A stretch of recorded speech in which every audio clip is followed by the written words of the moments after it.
कहते हैं कि तब भगवान श्रीकृष्ण ने बर्बरीक के सिर को किसी दिव्य औषधि के सहारे जीवित रखा व उसे पीपल की सबसे ऊंची शाखा पर टांग दिया, जिससे वह भलीभांति युद्ध देख सके। और यह बात सही है कि बर्बरीक ने उस धर्मयुद्ध को भलीभांति देखा।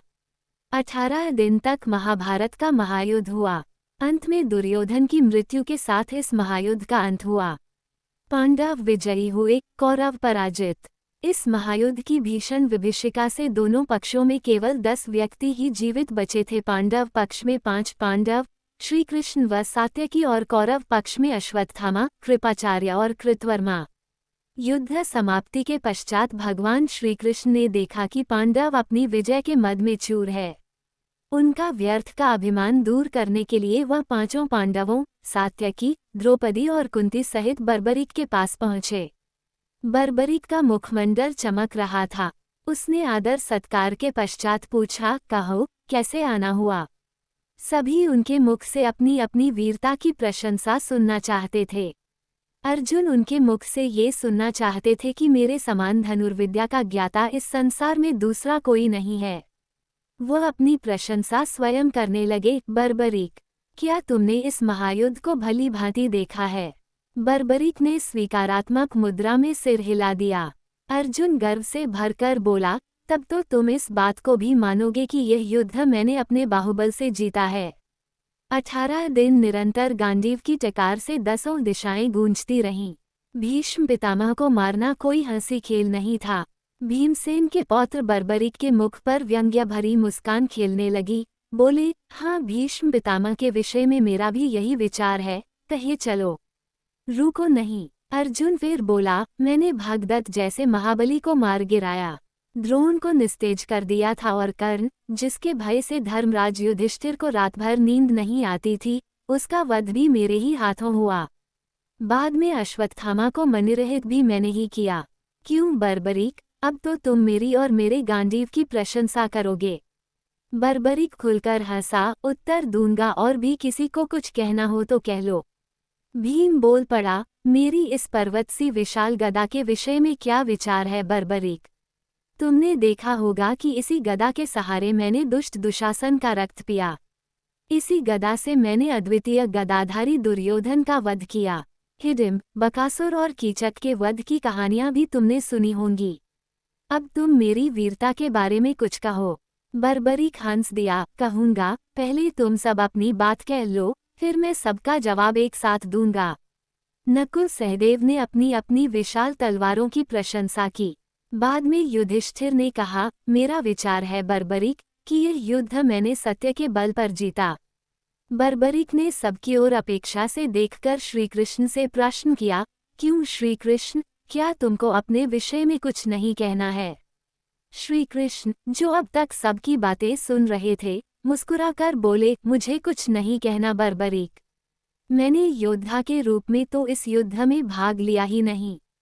मैं तो मात्र सारथी था, रथ चलाता रहा, युद्ध देखता रहा, बस इससे अधिक कुछ नहीं किया मैंने। ये सुनते ही बर्बरीक खुलकर हंसा। उसके अट्टहास से 10 दिखाएं गूंज उठीं। बाद में वह गंभीर स्वर में बोला, अच्छा किया श्रीकृष्ण, तुमने सारथी के रूप में ही इस युद्ध में भाग लिया, योद्धा के रूप में नहीं। शस्त्र धारण करके भाग लेते तो संभवतः पांडवों की पराजय ही होती। नकुल, सहदेव और युधिष्ठिर को तो मैं महावीरों की श्रेणी में गिनता ही नहीं। रहे अर्जुन और भीम, ये महाबली अवश्य हैं, किंतु कौरव पक्ष के धनुर्धरों के सम्मुख ये दोनों भी अनाड़ी और नौसिखिए लग रहे थे। अकेले भीष्म नहीं, समस्त पांडव सेना और पांडव वीरों का बुरा हाल कर दिया था। उन्हें तो इच्छा मृत्यु का वरदान प्राप्त था। भला इनके मारे वे क्या मरते? इस वृद्धावस्था में भी कितना तेज था उनमें मुख पर। बर्बरीक ने फिर अर्जुन की ओर देखकर कहा, मैं तुम्हारी बात का उत्तर दे रहा हूँ अर्जुन। जिस गांडीव की तुम इतनी प्रशंसा कर रहे हो, वो उस वक्त कहाँ गया था? अब भीष्म ने तुम्हारी सेना को छिन्न भिन्न कर दिया था, रथ तोड़ दिया था, कपिध्वज धरती पर पड़ा था, तुम मूर्छित हो गए थे और श्रीकृष्ण को अपनी प्रतिज्ञा तोड़कर तुम्हारी रक्षा करनी पड़ी थी। फिर तुम श्रीकृष्ण की सलाह पर भीष्म से यह पूछने गए थे कि उनकी मृत्यु कैसे होगी। तब तुम लोगों को लाज नहीं आई थी। शिखंडी के पीछे से भी निहत्थे भीष्म पर मैंने तुम्हारे शस्त्रों को चलते देखा था। वह तुम्हारी वीरता की चरम सीमा थी। जयद्रथ वध के दिन भी मैं तुम्हारी वीरता को देख चुका हूँ। श्रीकृष्ण की माया यदि साथ न देती तो एक क्या सैकड़ों अर्जुन भी जयद्रथ की परछाई नहीं पा सकते थे। तेजस्वी वृद्ध आचार्य द्रोण ने तुम्हारी और तुम्हारी सेना की जो दुर्दशा की थी वह भी किसी से छिपी नहीं है। तब तुम्हारा बल तेज कहाँ गया था? युधिष्ठिर कितने सत्यवादी हैं, मैंने ये भी इसी युद्ध में देखा। श्रीकृष्ण की सलाह पर अपने गुरु के सम्मुख जाकर उन्होंने झूठ बोला। जीवित अश्वत्थामा को मृत बताया, क्योंकि पुत्र शोक ही उनकी मृत्यु का कारण हो सकता था। ये सुनते ही युधिष्ठिर बोल उठे, भूलते हो बर्बरीक। मैंने कहा था अश्वत्थामा मर गया है, किंतु नहीं हाथी। बर्बरीक उत्तेजित हो उठे, क्रोध से बोले, नर नहीं हाथी, धीमे स्वर में कहा था। मन में कहा होगा। द्रोण केवल ये सुन सके कि अश्वत्थामा मर गया है। उसके बाद श्रीकृष्ण और अर्जुन ने अपने शंख बजाने शुरू कर दिए। क्यों, ये सब पहले से ही निश्चित था ना? बर्बरीक आगे बोला, सुनो अर्जुन, कर्ण के बाणों के सामने तुम्हारे दिव्यास्त्र कहाँ गए थे? उन बाणों को विफल करने के लिए उन्हें चलाया तो था पर असफल रहे, क्यों? सच्चाई यही है न? श्रीकृष्ण ने उस वक्त घोड़ों को बैठाकर अपनी और तुम्हारी रक्षा की, फिर भी तुम्हारा मुकुट कट गया था। और सुनो, निहत्थे कर्ण को मारते हुए तुमको लाज न आई होगी। अर्जुन हतप्रभ हो रहा था, फिर भी बोला, मैं तो रुक गया था, लेकिन श्रीकृष्ण की मुझे आज्ञा मिली थी कि यही समय है जब कर्ण को मार सकते हो। यदि कर्ण रथ का पहिया कीचड़ से निकालकर रथ पर बैठ गया तो एक क्या अनेक अर्जुन भी उसे मार नहीं पाएंगे। बर्बरीक की वाणी में व्यंग्य उभर आया। ठीक ही किया श्रीकृष्ण ने, तुम्हें युद्ध जो जिताना था, मुझे याचक बनकर बेकार कर दिया। बलि भगदत्त की प्रचंड शक्ति को श्रीकृष्ण ने अपनी छाती पर सहा, क्योंकि तुम्हारे शरीर के वह शतखंड कर देती। हाँ भीम, अब तुम भी सुनो, ये तो सच ही है कि तुम अतुल बल के स्वामी हो। तुमने निश्चित ही हिडिम्ब, बकासुर और कीचक को मारा, पर यह युद्ध तो गदा से नहीं जीता जा सकता था, क्योंकि इस युद्ध में इस युग के सर्वश्रेष्ठ धनुर्धर सम्मिलित हुए थे। धनुर्धर कर्ण के सम्मुख तुम्हारी गदा को क्या हो गया था, जो तुम जान बचाने के लिए हुए हाथियों के झुंड के पीछे जा छिपे थे? कर्ण ने अपने धनुष की डोरी तुम्हारे गले में डालकर तुम्हें बाहर खींच लिया था। वह चाहता तो तुम्हारा वध कर सकता था, किंतु उसने तुम्हें छोड़ दिया। और तुम्हें ही क्या, उसने नकुल, सहदेव और युधिष्ठिर को भी छोड़ दिया था। आज तो तुम सब अपनी वीरता की डींगे हाँक रहे हो, लेकिन ये भूल गए कि तुम उस महारथी से प्राण दान लेकर लौटे थे। वास्तव में ही वह सच्चा दानी था। तभी श्रीकृष्ण और कुंती की आंखें टकराई। कुंती की आंखों में आंसू थे, किंतु बर्बरीक बोलता ही रहा, उसने अवसर मिलने पर भी तुम्हें क्यों नहीं मारा? ये वास्तव में अद्भुत रहस्य है। वैसे इस बात से उसकी करुणा तुम पर प्रकट होती है। जयद्रथ के सामने तुम्हारी वीरता कहाँ गई थी?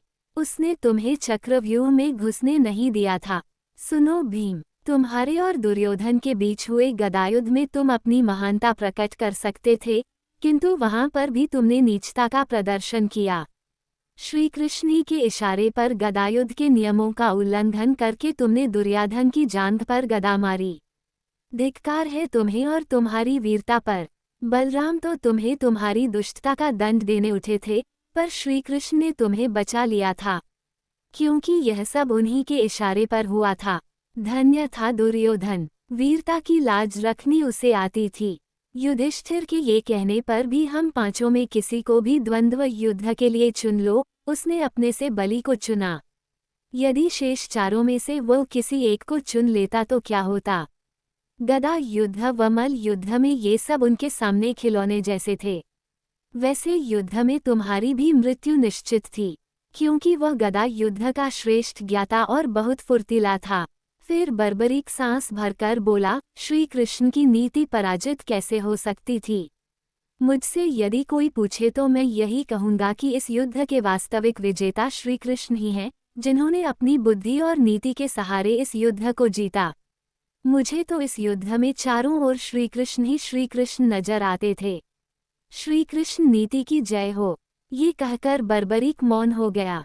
इतना सुनकर श्रीकृष्ण ने महाबली को खुश होकर यह वरदान दिया कि महाबली बर्बरीक कलयुग में तुम मेरे नाम से पूजे जाओगे और जो तुम्हें सच्चे मन से ध्याएंगे वह मनवांछित फल पाएंगे। और आज ये सच जग विख्यात है कि उस काल के बर्बरीक आज के बाबा श्याम हैं।